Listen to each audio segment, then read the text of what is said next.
Generally आपण पाहतो की बाळाला जसं आपण वरचा आहार सुरू करतो किंवा 6 महिन्यानंतर बाळामध्ये आयरन डिफिशियन्सी दिसायला लागते, ज्यामुळे बाळ हा सतत रडणं, किरकिर करणं, बाळाला झोप व्यवस्थित न लागणं, बाळ व्यवस्थित न खाणं, बाळाला भूक न लागणं, वजन न वाढणं यासारख्या सगळ्या गोष्टी दिसून येतात. आणि त्यावेळी आपल्याला समजतं की बाळामध्ये आयरन डिफिशियन्सी आहे किंवा लोहाची कमतरता आहे आणि डॉक्टर आपल्याला आयरनचे ड्रॉप्स बाळासाठी प्रिस्क्राईब करून देतात.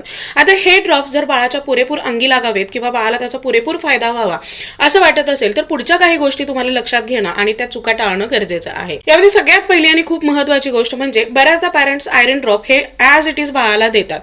तसं न करता तुम्हाला ते नेहमी ज्यूस सोबत द्यायचे आहेत किंवा पाण्यासोबत द्यायचे आहेत. बऱ्याचदा आपण पाहतो की मुलांच्या ओठ काळे पडतात, दात काळे पडतात किंवा जीभ काळी पडते.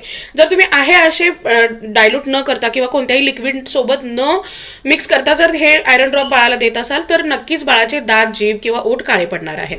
दुसरी गोष्ट म्हणजे आयरन ड्रॉप कधीही तुम्हाला मिल्क सोबत, दुधासोबत बाळाला द्यायचे नाहीत. नेहमी हे ऑरेंज ज्यूस किंवा विटॅमिन सी रिच जे काही ज्युसेस आहेत तर त्यासोबत, फ्रेश ज्युसेस असायला हवेत, त्यासोबत तुम्हाला हे मुलांना द्यायचे आहेत.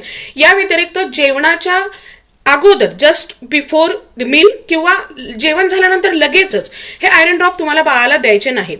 आयरन ड्रॉप्स आणि मिल्स मध्ये किमान 1 ते 2 तासाचं अंतर हे असायला हवं. शिवाय आयरन ड्रॉप हे कधी तुम्हाला कॅल्शियमच्या ड्रॉप सोबत मिक्स करायचे नाहीत किंवा इतर जे काही मल्टीविटॅमिन्स आहेत त्याच्यासोबत मिक्स करायचे नाहीत. विटॅमिन सी रिलेटेड काही असेल तर तुम्ही त्यासोबत देऊ शकता. जर तुम्ही हे इतर मल्टीविटॅमिन सोबत किंवा कॅल्शियम सोबत आयरन ड्रॉप्स मुलांना देत असाल तर ना आयरनचं ऍब्सॉर्प्शन प्रॉपर होईल, ना कॅल्शियमचं ऍब्सॉर्प्शन प्रॉपर होईल किंवा इतर विटॅमिनचं ऍब्सॉर्प्शन प्रॉपर होईल. त्यामुळे नेहमी या 2 विटॅमिन्सच्या सप्लिमेंट्समध्ये तुम्हाला एकतर 1 ते 2 तासाचा गॅप ठेवायचा आहे आणि बाकीच्या सगळ्या गोष्टी सुद्धा लक्षात घेणं गरजेचं आहे. लक्षात घ्या, 6व्या महिन्यानंतर प्रत्येक लहान बाळाला आयरन ड्रॉप्स देणं हे खूप जास्त महत्वाचं असतं आणि या सगळ्या गोष्टी सुद्धा त्यावेळी तुम्हाला लक्षात घ्यायच्या आहेत.